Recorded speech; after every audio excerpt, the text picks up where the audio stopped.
اور پہلی رات ہی میں تھپڑ کھا چکے تھے۔ مجھے خوف محسوس ہو رہا تھا۔ میں وہاں اپنی ساس کے قدموں میں گر کر رو رہی تھی۔ وہ مجھے بہت غصے سے گھور رہی تھی۔ ان کی آنکھوں میں تو جیسے بدلے کی آگ لگی ہوئی تھی۔ انہوں نے اپنے ہاتھوں سے میرے جبڑوں کو زوروں سے پکڑا اور کہنے لگی، برسوں سے انتظار تھا اس وقت کا مجھے، اور وہ آج آ گیا۔ اب دیکھنا بہت مزہ آئے گا۔ میں تیرا وہ حال کروں گی کہ تم موت کی دعا مانگو گی۔ یہ کہہ کر اس نے میرا ہاتھ پکڑا اور مجھے ایک اندھیرے کمرے میں جا کر بند کر دیا، اور باہر سے اس دروازے کو لاک کر دیا گیا۔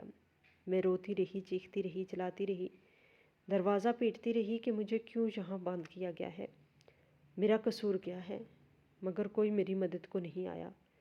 اس کمرے میں نہ ہی کوئی لائٹ تھی اور نہ ہی کوئی پنکھا، بس ایک چھوٹی سی کھڑکی تھی، وہ بھی بہت اونچی تھی، جہاں سے چاند کی روشنی آ رہی تھی۔ آسمان دکھائی دے رہا تھا۔ مجھے کمرے میں کافی وقت گزر چکا تھا اور وہاں کوئی نہیں آیا، اور اب تو یہ حالت تھی کہ میں رو رو کر تھک چکی تھی، بھوک سے نڈھال ہو رہی تھی۔ روتے روتے نہ جانے کب میری آنکھ لگ گئی کہ اچانک میری ساس سکینہ بیگم نے دروازہ کھولا، ایک پلیٹ میں کھانا اور ایک گلاس پانی کا لیے غصے سے میرے سامنے پلیٹ پٹک دے کر رکھ دی اور میرے سامنے بیٹھ گئی، اور شیطانی ہنسی ہنستے ہوئے کہنے لگی، میں بالکل بے جان سی ہو چکی تھی۔ وہ کہنے لگی، یہ لے کھانا کھا، آخر تجھے زندہ بھی تو رکھنا ہے، تجھے میں اتنی آسانی سے مرنے نہیں دوں گی۔ یہ سب دیکھ کر میری آنکھوں میں بہت سے سوال اٹھ رہے تھے۔ میں نے ان سے پوچھنے کی کوشش کی کہ مجھے بتائیں آخر میرا قصور کیا ہے، میرے ساتھ ایسا سلوک کیوں کیا جا رہا ہے۔ اس بات کا جواب دینے کے بجائے انہوں نے مجھے زور سے تھپڑ مارا اور مجھے بہت بری طرح پیٹنے لگی۔ میں بہت روئی چلائی۔ پیچھے کھڑے ثاقب یہ سارا منظر دیکھ رہے تھے، پر خاموش تھے اور غصے سے زور زور سے قدم اٹھاتے ہوئے کہیں چلے گئے۔ پھر سکینہ بیگم نے مجھے بہت مارا کہ میرے جسم پر زخم کر دیے، اور جب مار مار کے تھک گئیں اور پھر دوبارہ سے مجھے اسی کمرے میں بند کر کے چلی گئی۔ درد کے مارے میرا جوڑ جوڑ دکھنے لگا تھا اور ہونٹ کے کناروں سے تو خون بھی نکل رہا تھا۔ میں اس عجیب و غریب کشمکش میں تھی کہ اچانک میری زندگی میں یہ کیسا موڑ آ گیا ہے۔ مجھے یہ سمجھ نہیں آ رہا تھا کہ مجھے کس چیز کی سزا مل رہی ہے۔